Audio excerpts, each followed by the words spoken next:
Muy queridos hermanos en nuestro Señor Jesucristo, el Evangelio que la Iglesia propone a nuestra consideración, siguiendo el llamado rito extraordinario que venimos celebrando, hoy, domingo 13, después de Pentecostés, corresponde al episodio narrado por San Lucas, en el cual se nos cuenta cómo Jesucristo curó a 10 leprosos. Según nos cuenta el evangelista, yendo Jesucristo como siempre acompañado de la muchedumbre, se acercaron a él 10 leprosos que, sin llegar hasta donde estaba la gente, a los leprosos, dada su enfermedad y el carácter contagioso de ella, les estaba absolutamente prohibido acercarse a los núcleos de población. Los 10 leprosos desde lejos gritaron a Jesús: Jesús, hijo de David, ten misericordia de nosotros. Y Jesús les dijo: id y mostraos a los sacerdotes. Se marcharon los 10 y cuando iban de camino se sintieron completamente limpios. Uno de ellos, al sentirse curado, volvió dando gracias a Dios y se postró a los pies de Jesucristo adorándole para agradecerle el favor recibido. Y Jesucristo dijo: pues no eran 10 los que fueron curados, ¿dónde están los otros 9? No ha venido a dar gracias a Dios, a dar gloria a Dios, sino este samaritano, porque efectivamente el tal era samaritano. Y entonces, dirigiéndose a él, le dijo: ten confianza, hijo, tu fe te ha salvado. Este así es el episodio de la curación de los 10 leprosos, tal como sencillamente nos lo cuenta San Lucas. El cual episodio, por supuesto, no es de difícil interpretación, es sencillo de entender. 10 leprosos que se acercan a Jesús, le piden ser curados, Jesús los manda a los sacerdotes, por el camino se sienten limpios, 9 de ellos desaparecen, no vuelven a agradecer lo que habían recibido, pero uno de ellos, que era samaritano, sí regresa a dar gloria a Dios y a postrarse a los pies de Jesús. A este le dice Jesús: ten confianza, hijo, porque tu fe te ha salvado. Como digo, a primera vista el episodio no es de difícil interpretación y es de extrema sencillez. Ahora bien, hay que tener en cuenta, hermanos míos, que los textos de la Sagrada Escritura no siempre son de fácil interpretación. Decía San Pedro en su segunda carta, en el capítulo 3, decía literalmente: en las Escrituras hay algunas cosas difíciles de entender, que los ignorantes y los débiles interpretan torcidamente para su propia perdición. Palabras de San Pedro en el capítulo 3 de su segunda carta. Pero es que incluso, aunque los textos, determinados textos de la Escritura, no sean de difícil interpretación como este del cual estamos comentando, por ejemplo, siempre son de una extremada profundidad, mucha más profundidad y significado de aquellos que aparecen a primera vista. Hemos de tener en cuenta que las enseñanzas, los hechos y las palabras de Jesús siempre poseen una profundidad y una extensión de significado mucho mayor que el que puede parecer tal como se leen sencillamente a primera vista. Hemos de tener en cuenta que las palabras del Señor son espíritu y vida y que además han sido pronunciadas para los hombres de todos los tiempos y de todos los lugares. Por lo tanto, bien podemos decir con gran verdad que el Evangelio, como los textos de la Escritura, son trascendentes al tiempo y al lugar. Son libros inspirados que siempre poseen absoluta actualidad, como digo, para todos los hombres de todos los tiempos y de todos los lugares. De manera que este texto, interpretado como el desagradecimiento y la indiferencia por parte de los hombres con respecto a la inmensidad de bienes que han recibido de parte de Jesucristo, una interpretación absolutamente correcta por otra parte y verdadera. Sin embargo, como digo, como todas las palabras y enseñanzas de Jesús, son susceptibles de una interpretación mucho más profunda, no en cuanto a referirnos a cambiar el sentido y el significado de lo dicho y expresado en el texto sagrado, contenido y significado que son absolutamente incambiables, inmutables. Su contenido y su significado no se pueden cambiar. Ahora bien, sí se puede profundizar en su significado. Con el transcurso del tiempo y el esfuerzo, estudiándolos más detenidamente, se puede llegar a un conocimiento más intensivo, más extenso, más profundo de lo que esos textos significan, a qué circunstancias de los hombres se extienden, a qué problemas se refieren y cómo, según lo que hemos dicho, se pueden aplicar a los hombres de todos los lugares y de todos los tiempos. De manera que nos encontramos aquí con 10 leprosos que acuden a pedirle a Jesucristo su curación. El Señor los cura a los 10, de los cuales 9 desaparecen por completo y nunca más se supo. Solamente uno, que por cierto era samaritano, vuelve a darle gracias al Señor por el beneficio recibido. Precisamente, aunque el texto parezca pasar desapercibido, este que volvió a dar gracias es el único al cual Jesucristo se refiere alabando su fe y prometiéndole su salvación. La fe y la salvación se le prometen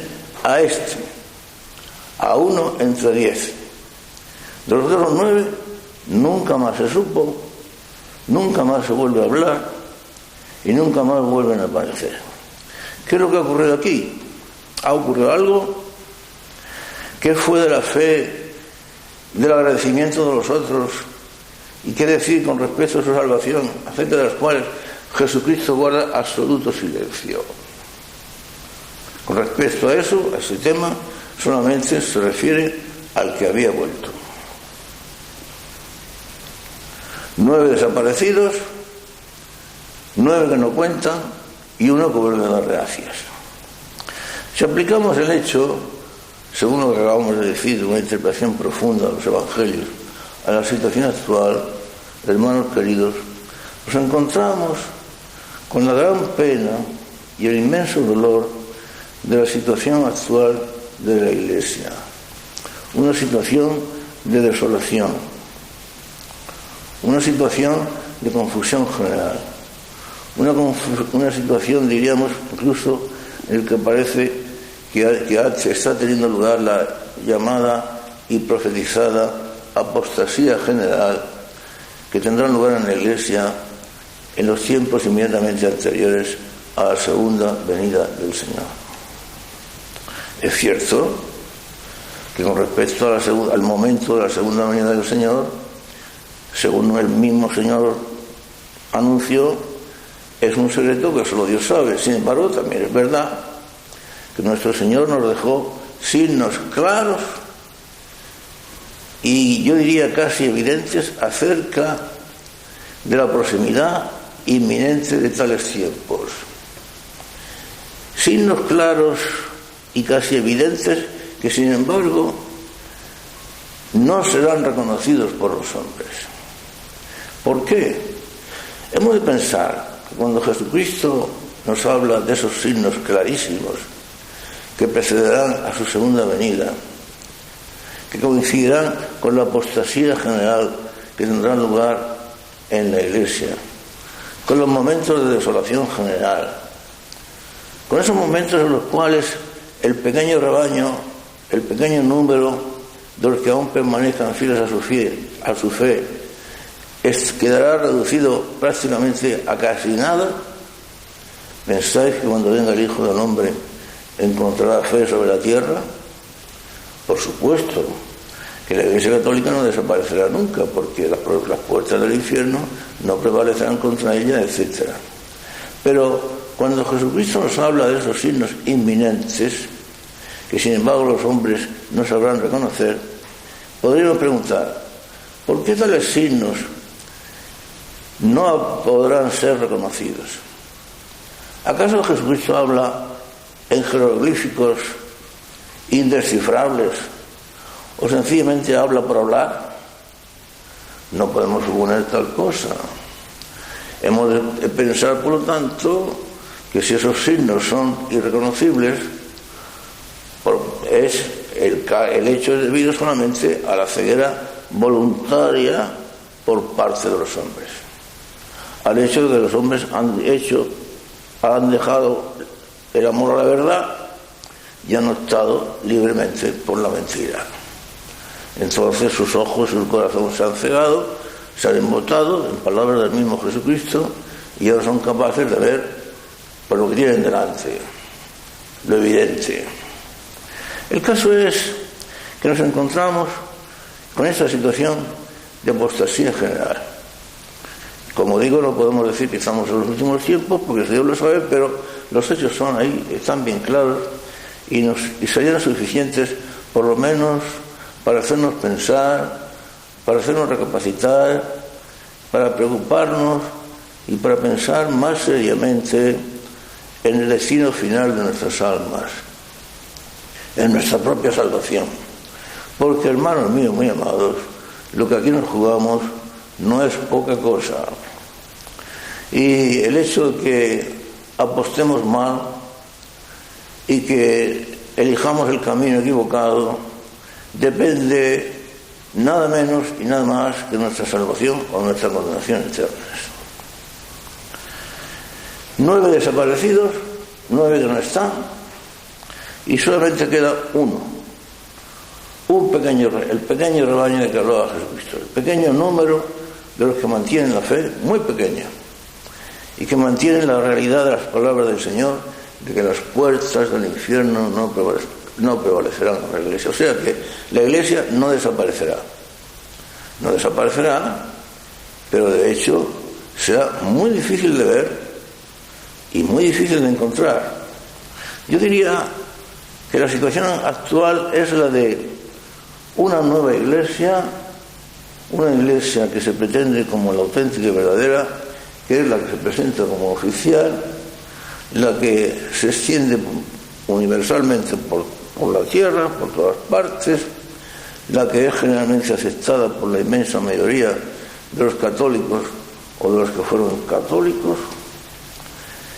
Es la iglesia, la nueva iglesia, una nueva iglesia con absoluta carencia de dogmas, con absoluta carencia de moral, con absoluta carencia de liturgia, con una moral absolutamente nueva que consiste en la lasitud absoluta y en la falta de moral y en el desprecio de cualquier clase de principios establecidos.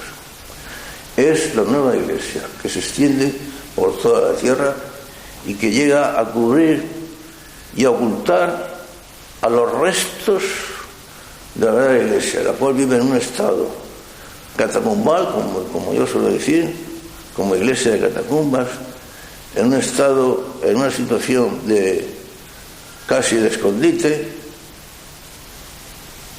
casi como en oculto, incluso con frecuencia perseguida, vilipendiada, siempre vista con recelo por parte de la nueva iglesia, que es la que realmente se extiende y cubre el planeta.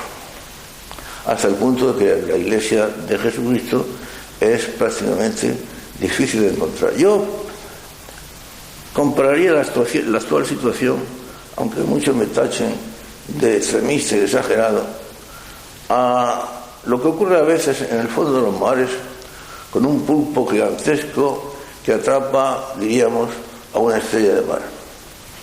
El pulpo atrapa a la estrella de mar y la cubre por completo. La estrella de mar desaparece bajo las garras y los tentáculos del pulpo, y el pulpo se dedica a extraerle la savia a su presa. Claro que el símil, el ejemplo, es relativo, porque en nuestro caso, como acabamos de decir, hemos insistido, la verdadera Iglesia, por más que quede reducida prácticamente a casi nada, en aquellos días, decía Jesucristo, los últimos días serán acortados por amor a los elegidos, porque de otro modo ni siquiera los elegidos permanecerían fieles a su propia fe. Todos sucumbirían. Pues la Iglesia permanecerá siempre, pero permanecerá siempre, como digo, en estado catacumbal, en estado oculto, perseguida, vilipendiada. De manera que esta es la situación. 9 leprosos desaparecidos, de los cuales nunca más se supo, y solamente queda uno. Esta falsa iglesia, a la cual pertenecen la mayoría de los católicos, yo diría, aunque sea la expresión un poco dura, de los que fueron católicos y piensan que lo siguen siendo, yo diría que esta falsa iglesia está compuesta de dos grupos de fieles o de pretendidos fieles, dos grandes grupos. El primer grupo es el de aquellos que sencillamente han abandonado la fe en la que fueron bautizados y que siempre vivieron, la fe que siempre fue sostenida, mantenida y predicada e enseñada por la Iglesia. Se han abrazado a la nueva moral, una moral que carece de normas, que carece de principios, que carece de reglas, que carece de exigencias. Se han abrazado a lo que supone, por lo tanto, una vida completamente lasa y sin complicaciones. Efectivamente, tal es la naturaleza humana, hermanos míos queridos, que siempre tiende a lo más fácil, a lo más cómodo, a lo que significa ausencia del esfuerzo, ausencia del sacrificio, huida de la cruz de Jesucristo, una moral lasa, una religión que se presenta además como la auténtica y verdadera religión, como la auténtica interpretación del cristianismo, que además deja libertad de conciencia, elimina los dogmas como principios que ya no pueden defenderse como principios inalterables y fijos, y deja la moral al criterio de cada uno y la liturgia a la improvisación de cada cual, etcétera. Es mucho más fácil de seguir, porque claro, todo lo que suponga renunciar a la cruz, renunciar al esfuerzo, renunciar al sacrificio, renunciar al sentido del pecado. El hombre ya no tiene que sentirse pecador, porque ya no existe el pecado. El hombre ya no quiere por qué sentirse dependiente de Dios, porque la nueva religión ya no significa el culto a Dios, sino el culto al hombre.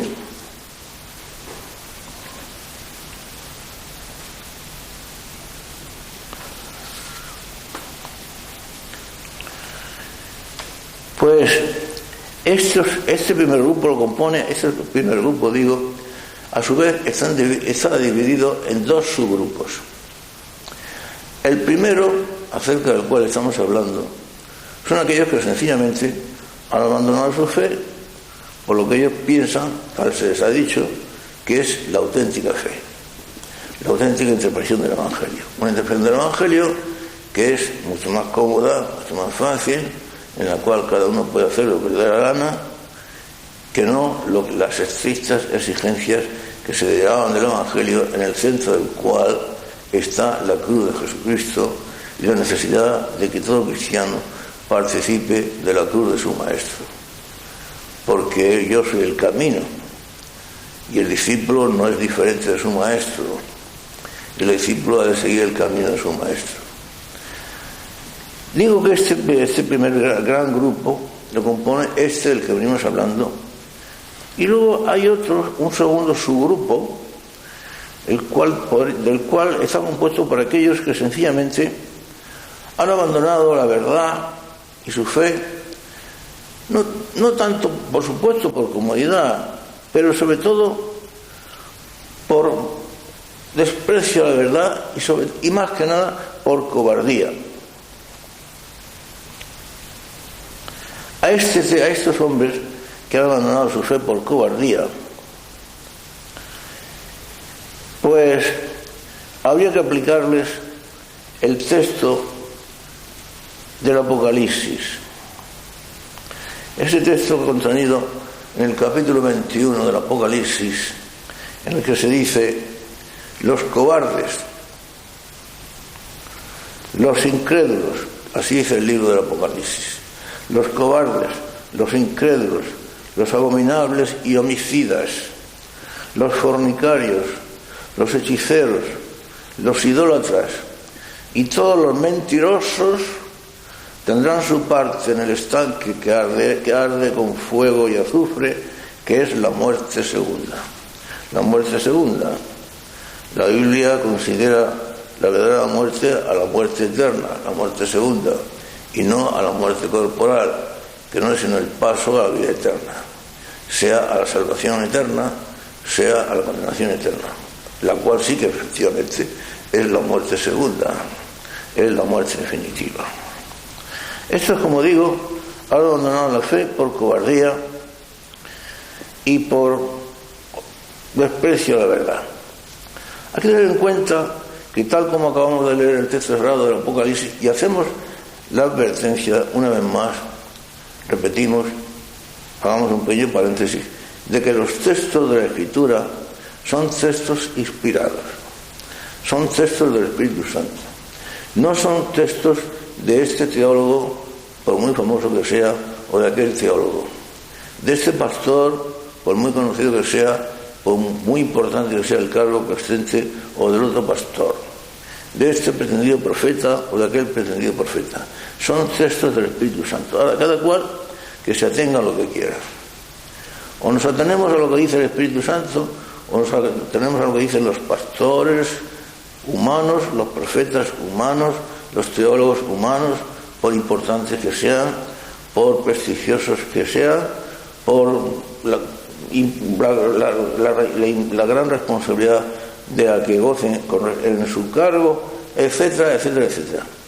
O optamos por lo que dice el Espíritu Santo, u optamos por lo que dicen los hombres. Podrán decir, como de hecho se dice, que la Sagrada Escritura no tiene valor histórico, que es un libro obsoleto, que es un libro que merece una interpretación puramente modernista, racionalista, y ahí todo lo que se quiera. Pero los textos están ahí. Las palabras inspiradas por el Espíritu Santo están ahí. Decía Jesucristo que el cielo y la tierra pasarán, pero mis palabras no pasarán. De manera que podemos apostar o por lo que dice el Espíritu Santo o por lo que dicen los hombres, por muy encumbrados e importantes que sean, por muy famosos y conocidos que sean, por muy aplaudidos que sean por el mundo. O apostamos por lo que dice el Espíritu Santo o apostamos por lo que dicen los hombres. Bien entendido que esta apuesta es sumamente peligrosa, porque como de ella depende nuestra salvación eterna o nuestra condenación eterna, si perdemos la apuesta, pues realmente caemos sin duda ninguna en la condenación eterna. Y perder la apuesta es algo sumamente probable desde el momento en que se opta a favor de los hombres. Cualquier persona inteligente, cualquiera que tenga sentido común, Cualquiera que tenga un mínimo sentido de humildad, cualquiera que tenga una mínima apertura del corazón y de la mente a la verdad, optará por lo que dice Dios y no por lo que dicen los hombres. Pero el que quiera optar por lo que dicen los hombres, allá él. Ya sabe que las apuestas están a favor de 1000 contra 1 o de 1.000.000 contra 1, pero usted puede apostar por lo que quiera. Las consecuencias sea usted el que las reciba. No seamos tontos, hermanos míos queridos. Dejémonos de las tonterías que nos digan los hombres, de las falsedades que nos prediquen, de las falacias con las que nos quieran seducir, y vamos a quedarnos con lo que dice el Espíritu Santo. Vamos a repetir el texto del capítulo 21 del Apocalipsis, capítulo 21, verso 8. Los cobardes, los incrédulos, los abominables y homicidas. Atención, los abominables,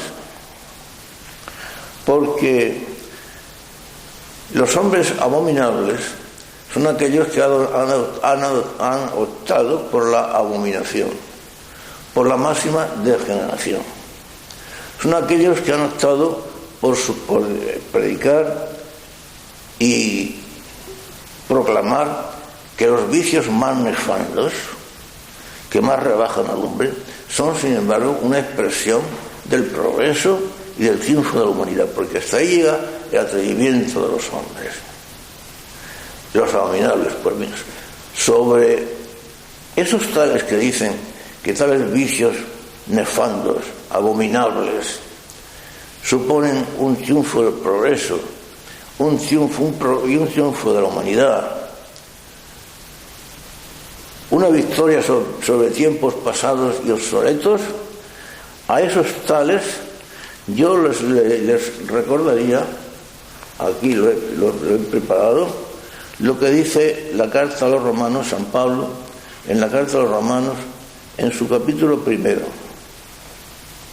Hablamos de los abominables, de aquellos que han optado por los vicios más nefandos y los exaltan como un triunfo del progreso. Una vez más, tenemos que optar o por las palabras del Espíritu Santo, las palabras de la Escritura, o por las palabras de los hombres. Cada cual que haga su elección. Pero así dice San Pablo en el capítulo 1 de la carta a los Romanos. Por esto Dios los entregó a pasiones deshonrosas, pues sus mujeres invirtieron el uso natural por el que es contra la naturaleza.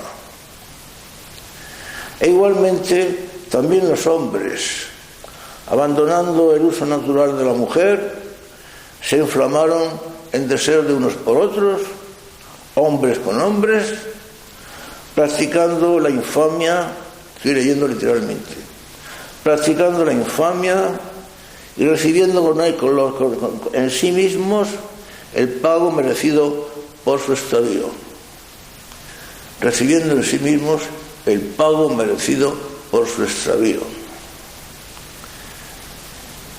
Y como no tuvieron a bien guardar el verdadero conocimiento de Dios, Dios los entregó a su réprobo sentir para hacer lo que no se debe.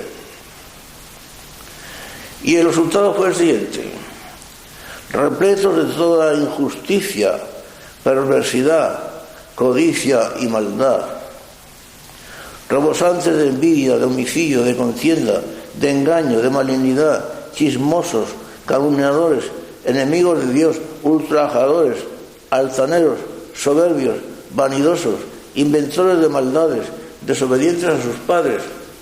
El pecado obra siempre en cadena. Un pecado siempre trae consigo los demás pecados. Por eso se habla de los pecados capitales, o aquellos que hacen cabeza con respecto a los demás. Y seguimos con el texto de la carta a los Romanos. Los tales, sigue diciendo San Pablo, o sea, el Espíritu Santo, insensatos, desleales, sin compasión y sin piedad. Estos, aun conociendo el juicio de Dios, que los que tales cosas hacen son dignos de muerte, no solamente las practican, sino que aprueban también a quienes las hacen. Atención, porque no solamente los que las practican, sino que aprueban a los que las hacen.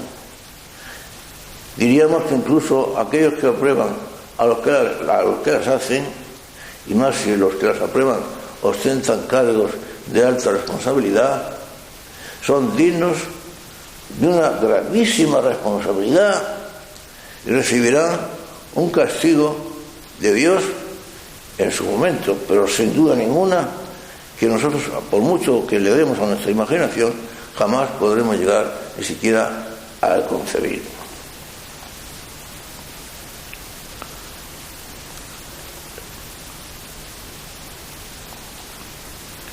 Decíamos que los del primer grupo se dividían en dos subgrupos. Estamos hablando del primero, los que sencillamente han abandonado su fe por una vida moral más lasa y más confortable, y aquellos que por amor a la mentira y por cobardía pues han aceptado en su vida la nueva moral. Ya hemos visto cómo la Escritura habla acerca de ellos. Pero hay un segundo subgrupo, que son aquellos que pertenecen a la nueva Iglesia, que han abandonado su fe, que han apostatado de su fe, por una razón, porque se han convertido en aduladores e interesados. Son aquellos, sobre todo y principalmente los componentes de la jerarquía eclesiástica, que intentan a toda costa y al precio que sea, aunque sea el de su propia salvación, mantener sus puestos e incluso escalar puestos más altos, para lo cual no vacilan en lo que sea, en adular, en seguir la corriente a los que son más poderosos que ellos, en darle la razón aun sabiendo que no la poseen, en decir que es verdad lo que no lo es. Vulgarmente, a estos tales que intentan escalar nuevos puestos al precio de lo que sea, incluso al precio de vender su propia fe, el pueblo les llama vulgarmente los trepas, es decir, los que intentan subir, los que intentan trepar. Son muy abundantes entre la jerarquía y realmente, como digo, han renegado de su fe. Son aquellos que, ostentando sin embargo puestos importantes en la jerarquía, callan ante la situación de confusión y de apostasía del pueblo cristiano, callan ante la multitud de falsedades con las que se predica al pueblo cristiano, callan ante la enormidad de doctrinas falsas, nocivas, con las que se siembra entre el pueblo cristiano la cizaña, la confusión y aquello que da lugar a la pérdida de la fe y que abre los caminos de la condenación eterna. Callan, nunca denuncian, nunca hablan de aquello que les podría acarrear problemas ante los poderes civiles o eclesiásticos. A toda costa conservar su estado, conservar su situación, incluso si es posible trepar puestos, lo que fuere.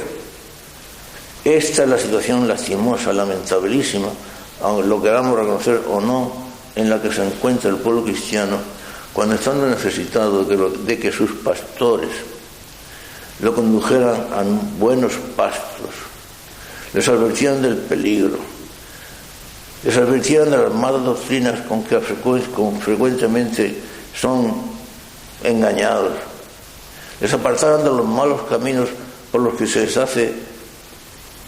les conduce.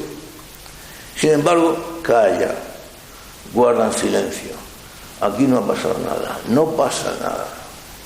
Silencio total, tranquilidad absoluta. Ese silencio total y esa tranquilidad absoluta que son predecesores de una terrible tormenta que más pronto o más tarde acabará desencadenándose sobre el mundo, sobre los cristianos y que pedirá cuentas a unos y a otros.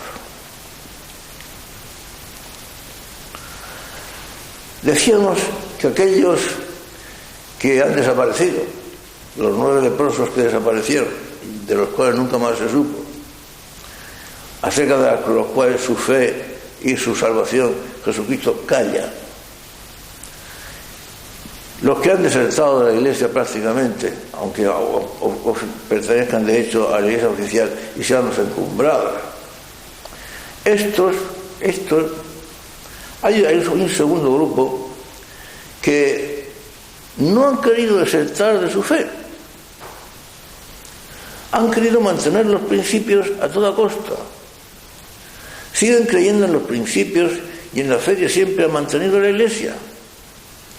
Pero sin embargo, ante el desconcierto de situación del momento actual, ante la multitud de doctrinas con las que constantemente es bombardeado el pueblo cristiano, sin embargo, quieren conciliar lo que es irreconciliable.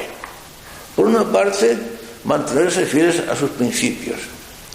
Por otra parte, estar con las falsas doctrinas, con los falsos principios, con las falsas enseñanzas y con aquellos que las predican. Bien entendido que el verdadero cristiano, el auténtico católico, siempre al estar con la jerarquía, mientras sea legítima jerarquía y mientras no enseñe verdades absolutamente contrarias al dogma y a la fe católica, claramente contrarias a los dogmas, y no conduzca y no induzca a los cristianos a conductas que sean claramente contrarias a su fe y a la moral cristiana, pues como decía San Pedro, es necesario obedecer a Dios antes que a los hombres. Pues bien, la obediencia a la legítima jerarquía, sea mejor o peor, sea buena o mala, sea más o menos acertada en las doctrinas, lo que fuere, pero mientras sea legítima jerarquía, es una obligación de todo buen católico. Esto ha de quedar bien claro. Pero al mismo tiempo, lo que no puede hacer un buen católico, precisamente porque es un buen católico, es tratar de conciliar lo que no es conciliable. Si tal o cual personaje de la Iglesia, por importante que sea, tal obispo, tal cardenal o tal teólogo famoso, han dicho algo contrario a la fe católica, no se puede tratar de taparlo, de ocultarlo, de justificarlo. Sí, ha dicho esto y lo otro, pero en realidad quiere decir lo otro y lo demás allá. Ha dicho que, por ejemplo, que el cristiano puede vivir sin Dios, pero en realidad quiere decir que el cristiano, aunque tenga pensamiento de que puede prescindir de Dios, en realidad no prescinde, en realidad no es esto, en realidad no es lo otro, en realidad no es lo de más allá. Es, por ejemplo, la conducta de cierta prensa que se titula católica de información, que sin embargo publica cierta clase de noticias, omitiendo siempre las noticias de carácter negativo. Yo creo que la prensa como tal prensa, como sencillamente el que predica la verdad, como cualquier medio de comunicación que sea sincero, que sea auténtico, ha de decir las verdades, sean buenas o sean malas, sean favorables o sean desfavorables, aunque no se incline ni por unas ni por otras, no, sencillamente las noticias escuetas, los hechos simples y escuetos. Pero lo que no puede hacer es publicar unos y omitiendo otros, porque entonces publicar medias verdades es lo mismo que publicar medias mentiras. Una media verdad siempre es una media mentira, y una media mentira siempre es una mentira. No se puede ser, por ejemplo, una prensa de información pretendidamente católica que sea selectiva, que publique unas noticias, las que aparentemente son favorables, y oculte pretendidamente las que pueden ser desfavorables. No se trata de que las noticias sean favorables o desfavorables, se trata de que son hechos. Y una prensa que sea objetiva, que sea serena, que no sea sicaria, ni en un sentido ni en otro, ha de publicar, ha de exponer sencillamente los hechos, tal cual. Como el predicador sincero, ha de predicar los hechos tal cual, caiga quien caiga. Decía San Pablo que él no predicaba al gusto de los hombres, que él no predicaba con palabras de la sabiduría humana, que él no predicaba con deseos de agradar a los hombres, que tal cosa no le importaba absolutamente nada, que lo único que le importaba en su predicación era agradar a Dios, y que en contra de los deseos de los hombres, en contra de lo que estos hubieran más bien preferido escuchar, él predicaba la cruz de Cristo, aunque fuera escándalo para unos y locura para otros. Esto es lo que debiera hacer cualquier predicador cristiano. Esto acerca de lo cual debiera dar testimonio cualquier cristiano, aunque fuera cristiano de a pie. Los hechos. Luego estará el respeto, la obligación de la caridad y todo lo demás. Pero los hechos son los hechos. No se puede decir que lo blanco es negro. Y estos tales que saben lo que está pasando, porque lo saben. Generalmente el vulgo, a estos tales, a estos nuevos católicos que pretenden ser católicos, pero que de hecho no lo son, porque prácticamente han dejado su fe. Quieren vivir según los principios de la fe, se empeñan en ello, pero al justificar lo injustificable y al dar por bueno lo que no lo es, y al dar por cierto lo que es mentira, se convierten en enemigos de la fe. No se puede defender como verdad lo que es mentira. Sabiendo lo que pasa y conociendo la realidad, sin embargo, la ocultan. Y acerca de los cuales habría que recordarles a ellos, las palabras, la sentencia terminante y rotunda del apóstol Santiago. El apóstol Santiago, en su carta, en el capítulo 4 de su carta, capítulo 4, verso 17, dice así el apóstol: el que sabe hacer el bien y no lo hace, comete pecado. De manera que, según el apóstol, el que sabe hacer el bien y no lo hace, comete pecado. Lo mismo podemos decir, el que conoce el bien y no lo afirma, e incluso lo afirma como que lo malo es bueno y lo bueno es malo, ese tal comete pecado. Y además, estos tales, los nuevos católicos, los que luego llama neocones, no, a mí no me parece una expresión peyorativa, es sencillamente una expresión, una forma de hablar, pero en fin, llamémosle los nuevos católicos. Si examinamos bien su conducta, nos encontramos con que de hecho han renunciado al uso de la razón.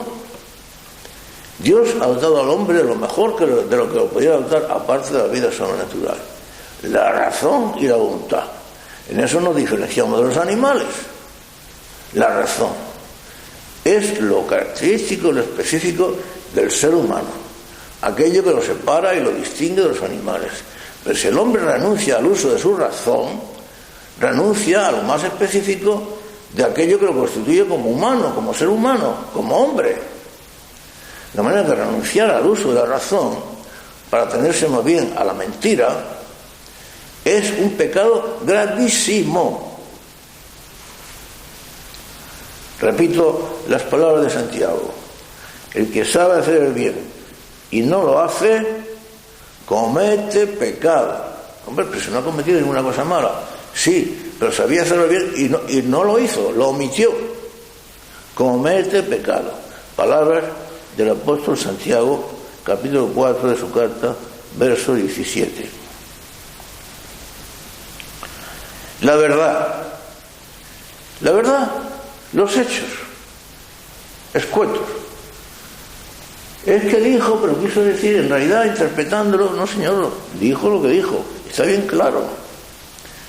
Y además, si lo que dijo una persona de gran responsabilidad es necesario entenderlo bajo 4.000 interpretaciones, el hecho ya de que sean necesarias tantas interpretaciones supone que sus palabras son confusas. Y hablarle al pueblo cristiano con palabras confusas, por lo tanto proclives a ser malinterpretadas, pues ya de por sí es una falta grave. La verdad, a este respecto, habría que recordar también lo que decía el evangelista San Juan, el apóstol San Juan, en su tercera carta. En la tercera carta del apóstol San Juan se contienen estas palabras que son consoladoras y maravillosas. Decía así el discípulo amado, el apóstol San Juan, el evangelista San Juan, en su tercera carta, en el capítulo 1. Decía así: no hay para mí mayor alegría que oír que mis hijos caminan en la verdad. No hay para mí mayor alegría que oír que mis hijos caminan en la verdad. De manera que la verdad por encima de todo, y sin la verdad no vamos a ninguna parte, y no podemos falsificar los hechos, y no podemos vivir de medias verdades, que es lo mismo que vivir de medias mentiras, que es lo mismo que vivir de mentiras. La verdad, porque la verdad es Cristo. Yo soy el camino, y la verdad, y la vida. De manera que la verdad es Cristo, y todo lo que sea apartarse de la verdad es apartarse de Cristo. Y Cristo no es una persona de ambigüedades, de afirmaciones difusas, susceptibles de interpretaciones varias, sino de verdades claras y contundentes y firmes, porque están dirigidas a los hombres con respecto a su salvación. El cielo y la tierra pasarán, pero mis palabras no pasarán. De manera que ante la presente situación, la Iglesia, la nueva Iglesia, que es la que aparece ante el mundo, la pequeña Iglesia, el resto de la Iglesia, ¿verdad?, que está en estado catacumbal, en oculto, que tiene que actuar incluso en la clandestinidad. Esta es la situación. Frente a esta situación, obligación del verdadero católico, del verdadero cristiano, la de mantenerse en la fe, firme en su fe, en la fe de recibir el bautismo, en la fe que siempre ha sido predicada por la Iglesia. Hermanos, vuelvo a repetir que esto no es un juego, que depende nuestra propia salvación y junto con la nuestra la salvación de mucha gente más, a la cual arrastraremos o a la patria del cielo o a las profundidades del infierno. Mantenerse en la fe, ser fieles a la fe y no andar, como decía San Pablo en la carta a los Efesios. San Pablo, escribiéndole a los cristianos de Éfeso, en su carta, en el capítulo 4 de su carta, capítulo 4, verso 14, dice así literalmente el apóstol San Pablo, y de nuevo volvemos a que son palabras de la Escritura, del Espíritu Santo. Dice así el apóstol: para que no seamos niños que van de un lado para otro, zarandeados por cualquier corriente doctrinal, por el engaño de los hombres, por la astucia que lleva el error. Para que no seamos niños que van de un lado para otro, zarandeados por cualquier corriente doctrinal, por el engaño de los hombres y por la astucia que conduce al error. No podemos ser así. Hemos de ser constantes y fieles a nuestra fe. Es cierto, vuelvo a repetir, que la Iglesia de la clandestinidad, la Iglesia de las catacumbas, la Iglesia catacumbal, pues por supuesto que será una minoría. Una minoría tampoco digna de ser contada y de parecer como que las palabras de Jesucristo son terminantes. Cuando lleguen los tiempos finales y su segunda aparición sea inminente, sus palabras son bien claras. ¿Pensáis acaso que cuando venga el Hijo del Hombre encontrará fe sobre la tierra, son palabras que nos impiden hacernos ilusiones. No vengamos ahora con que la Iglesia se encuentra en un momento de primavera, en un momento de resurgimiento, en un momento de esplendor. No nos hagamos ilusiones. Vivimos en momentos de apostasía. Si son los últimos tiempos o no, eso Dios lo sabe. Pero efectivamente, por los hechos cantan, son momentos de apostasía. Son momentos en los que queda, como decía Jesucristo, un pequeño rebaño. Pequeño. Pensemos, volvamos al Evangelio de hoy y pensemos que de los 10 leprosos solamente lo vio uno. 1 contra 10. 9 desaparecieron y solo lo vio uno. 1 contra 10. Una pequeña minoría contra una inmensa muchedumbre de mayoría, acerca de cuya fe y de cuya salvación Jesucristo calla. Y es curioso, porque este texto evangélico parece un eco del que leíamos el domingo pasado cuando hablábamos del buen samaritano, que el texto evangélico habla también de que el único que volvió a dar las gracias a Jesucristo acerca de su propia curación recibida era también un samaritano. Volvemos a recordar que los samaritanos eran despreciados por los judíos y considerados como un pueblo execrable, casi como no pertenecientes al pueblo de Israel, de la región de Samaria, que los judíos consideraban casi como extranjeros. Sin embargo, este es samaritano. Y Jesucristo siempre pone este ejemplo.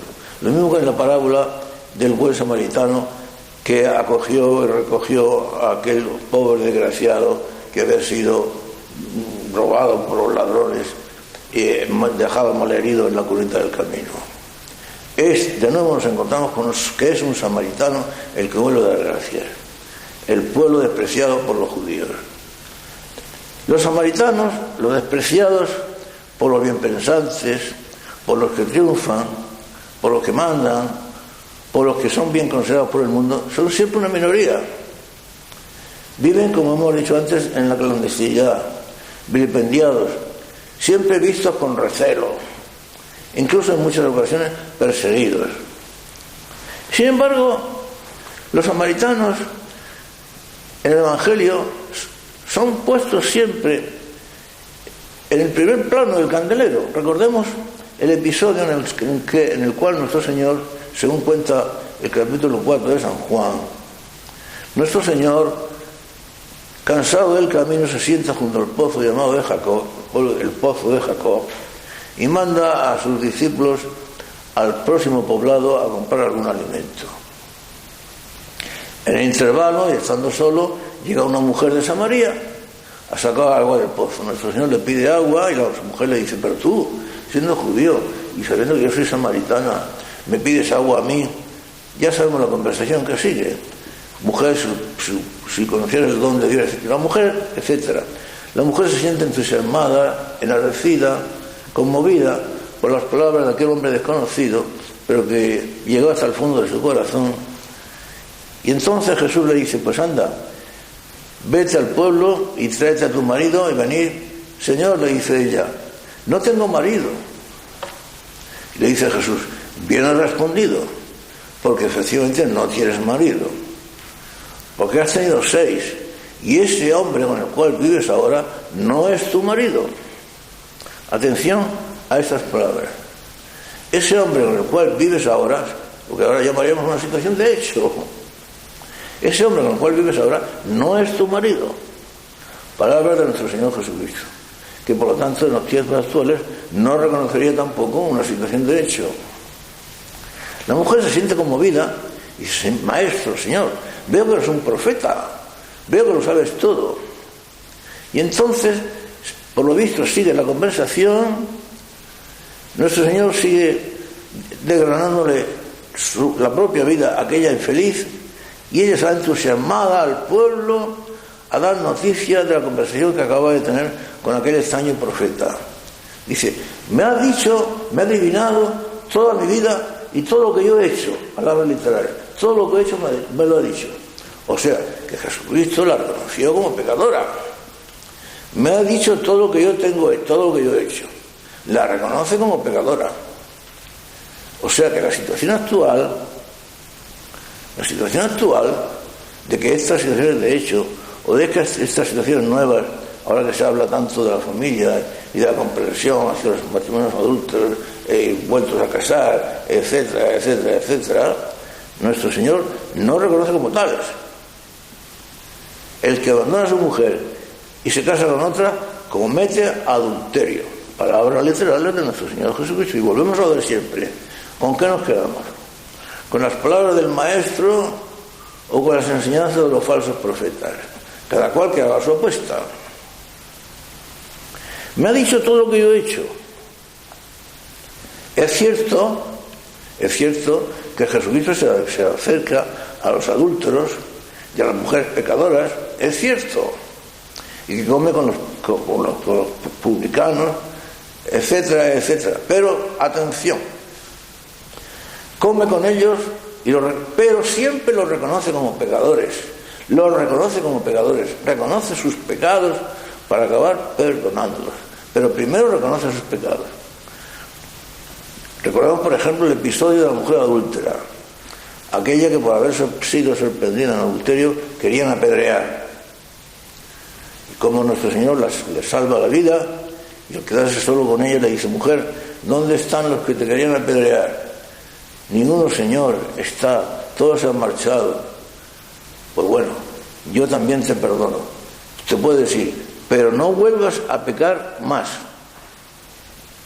O sea que Jesús perdona con su corazón, con su gran corazón, ciertamente el pecado de la adúltera, pero la reconoce como adúltera y la exhorta a que no vuelva a pecar más.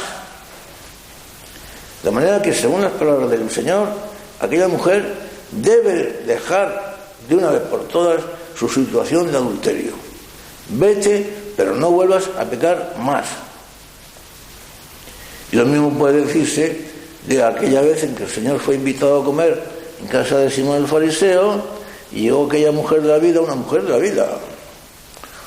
profesional, que comenzó a llorar a los pies del Señor, a regarlos con sus lágrimas, a enjugarlos con sus cabellos, a derramar perfume sobre sus pies.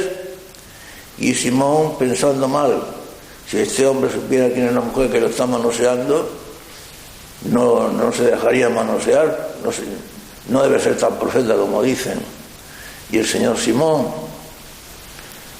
esta mujer, y entonces le cuenta la parábola de los dos deudores, uno que debía mucho y otro que debía menos, y cómo el dueño del acreedor de ambos los perdona a los dos. Y dice: a esta mujer se le ha perdonado mucho porque ha amado mucho. Pero si se le ha perdonado mucho, efectivamente es mucho lo que se ha perdonado, es porque primero se reconoce que ha pecado mucho, porque si no se reconoce que ha pecado mucho, ¿cómo puede decir Jesucristo que se le ha perdonado mucho? ¿Cómo le va a perdonar lo que no reconoce él como pecado? ¿Cómo va a perdonar lo que no tiene nada que perdonar? Reconoce que aquella mujer era una mujer pública. Eso sí, dado que está tan arrepentida, que expresa su arrepentimiento con lágrimas, con inmenso dolor a los pies del Maestro, el Señor, dado su dolor, su arrepentimiento y el mucho amor con que expresa su arrepentimiento, la perdona. Se le perdona mucho porque ha amado mucho.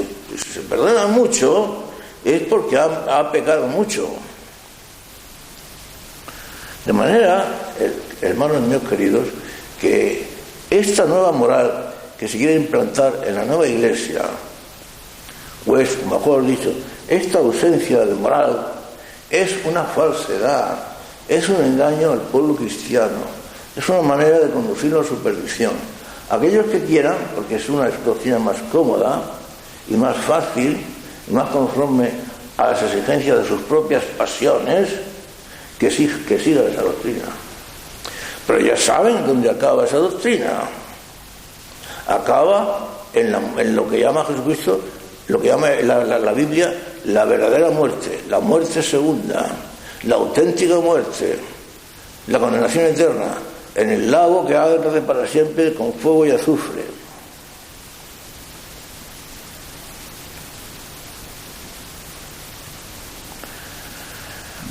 Hoy en día se dice que a Jesucristo, se dice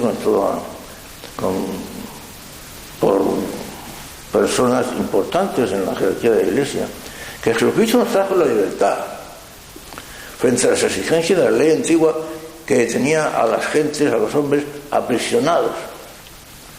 Y haciéndose eco de las palabras de San Pablo de que para el cristiano no hay ley, si para el cristiano no hay ley, pues entonces efectivamente Jesucristo nos trajo la libertad. Y se dice, ciertamente, que así se reconoce, que Jesucristo dijo que él no había venido a suprimir la ley, sino a darle cumplimiento, pero al mismo tiempo predicó las bienaventuranzas, predicó la ley del amor, la ley de la libertad, la ley de la fiesta, la ley de la alegría. No podemos encerrarnos en unos preceptos y unos anticuados, en unas normas anticuadas y obsoletas. Ahora somos libres, absolutamente libres. Estos preceptos anticuados, estas leyes anticuadas, estas exigencias anticuadas y obsoletas ya no valen, porque Cristo nos ha traído la libertad. En definitiva, ¿qué hay en el fondo de estas doctrinas? Hay que acabar con los antiguos ritos, con las antiguas exigencias, con las antiguas prescripciones que nos aprisionan. ¿Qué hay en el fondo de esto? Pues en el fondo de esto es lo de siempre, que ya no existen preceptos, que ya no existen normas, que la libertad que nos ha traído Cristo es frente a la ley y ya por tanto no existe ley.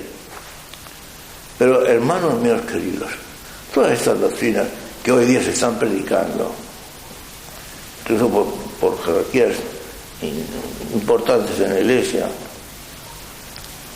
son contrarias completamente a la revelación, al Nuevo Testamento y a las enseñanzas de Jesucristo. Recordad, por ejemplo, el episodio del joven rico. Aquel joven que se llegó hasta Jesucristo y le dijo: Maestro bueno, ¿qué he de hacer para alcanzar la vida eterna? La respuesta del Señor es terminante. Con que no hay ley, con que no hay preceptos, con que no hay mandamientos, se dice hoy día. Bueno, pues la respuesta de Jesucristo al joven rico es terminante. Palabras literales del Señor.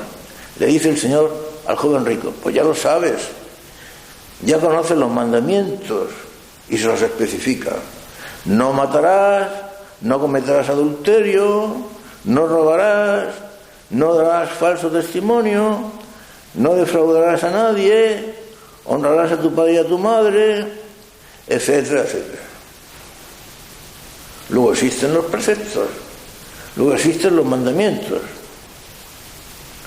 De manera que esa libertad, ausente de preceptos, ausente de mandamientos, ausente de normas, es una falsa libertad. Es más, Jesucristo nos enseña con palabras terminantes cuál es la clave y el camino de la auténtica y única libertad. La única libertad. Decía así el Señor, palabras literales: si cumplís mis preceptos, luego hay preceptos que tienen que ser cumplidos. Si cumplís mis preceptos, conoceréis la verdad, y la verdad os hará libres. De manera que la única cosa que nos hace libres es la verdad, y solo la verdad. Y la verdad es Cristo. Y la verdad se basa en el cumplimiento de sus preceptos. Solamente cumpliendo sus preceptos conoceremos la verdad, y solamente conociendo la verdad seremos verdaderamente libres. Si cumplís mis preceptos, conoceréis la verdad, y la verdad os hará libres. Por otra parte, el Señor lo dice bien claramente: aunque ahora somos libres, porque gracias a Jesucristo somos libres y ya no estamos sujetos a la ley. Pues bien, dice el Señor: quien comete pecado se convierte en un esclavo del pecado. ¿Con qué pecados? Y además el que los comete se convierte en un esclavo del pecado. Palabras de Jesucristo. El que quiera que haga sus apuestas. Volvemos a las apuestas. Esto es como el que va a un hipódromo a ganar dinero con las apuestas de caballos. A ver qué hace. Claro que aquí no se trata de apuesta de caballos ni de ganar dinero. Aquí se trata de la salvación eterna o de la condenación eterna. El que comete pecado, esclavo del pecado. De manera que usted puede hacer lo que quiera. Seguir sus propias pasiones, seguir sus propios instintos, aferrarse a lo que usted llama la ley y la libertad de nuestro Hijo Jesucristo, pero ya sabe usted que todo lo que suponga cometer pecado lo convierte usted en un esclavo. Y además esclavo del pecado. Y además siervo de Satanás. Casi nada más y nada menos, hermanos míos queridos. Pero es que además hay unas palabras, y vamos a terminar, igualmente terminantes, profundas, y por otra parte maravillosas y consoladoras de nuestro Señor Jesucristo, del Maestro bueno, en las que nos decía así y nos las pronunciaba como consigna para todos sus seguidores: el que ama su propia vida la perderá. En cambio, el que pierda su propia vida por amor de mí la encontrará. Vamos a ver. De manera que el que ama su propia vida, es decir, el que busca hacer su propia vida, sus propias ideas, sus propios pensamientos, sus propios caprichos, sus propias pasiones, el que se edifica y se levanta como único señor de sí mismo, sin reconocer a otro por encima de él. Busca su propia vida, ama su propia vida, vive su propia vida y no quiere saber nada de fuera que sea capaz de coartar su propia vida. Pues bien, palabras del Señor: el que quiera que las crea, el que no quiera que no las crea. El que ama su propia vida la perderá. Y solamente el que sea capaz de perder su vida por mí la encontrará. Hermanos míos queridos, y aparte de todo esto, y para terminar, qué felicidad, qué alegría encontramos en seguir esa pretendida libertad, que es una falsa libertad, en seguir nuestras pasiones, que solamente nos conducen a un vacío de nuestra alma absoluto, a una oscuridad interna, a una tristeza inexpresable, a un sentimiento de fracaso total, a la idea clarísima de que el único fin que nos puede guardar, nos podría guardar, en el mejor de los casos, sería el sepulcro. El hombre ha sido hecho para la muerte, para el sepulcro, y después nada. Eso es todo lo que podemos aguardar. Para eso vivimos. Es la felicidad que nos pueden dar las discotecas, el sexo, la droga, el dinero, el poder, la influencia. Nuestro Señor Jesús nos señaló, si queríamos aceptarlo, el camino de la perfecta alegría. El que pierda su vida por amor de mí, ese es el que encontrará su vida. ¿Creemos sus palabras o no las creemos? Los santos las creyeron y fueron los únicos que conocieron la verdadera alegría. La única tristeza de esta vida es la de no ser santos. Y efectivamente aquellos que conocieron la perfecta y verdadera alegría han sido solo y exclusivamente los santos. Es decir, aquellos que creyeron en las palabras del Maestro y las siguieron. Aparentemente las palabras del Maestro suponen la negación de nosotros mismos, y efectivamente así es, pero esa negación de nosotros mismos es precisamente lo que nos lleva a levantar, a exaltar, a dignificar nuestra voluntad, nuestra inteligencia, nuestra naturaleza humana, y a elevarla a un estado sobrenatural, y a ponerla en camino de alcanzar la perfecta alegría, la felicidad eterna, de la cual recibiremos ya un adelanto o primicias aquí en esta vida, mientras caminamos en busca de la ciudad que es nuestra patria definitiva, porque como no tenemos aquí ciudad permanente, sino que vamos caminando en busca de la futura, no olvidemos que es la iglesia militante, la iglesia que milita, en la que vivimos, la iglesia que camina, no es la iglesia triunfante, que es la del cielo, no es la iglesia que ha llegado a su final. Esta es la iglesia itinerante, la iglesia militante.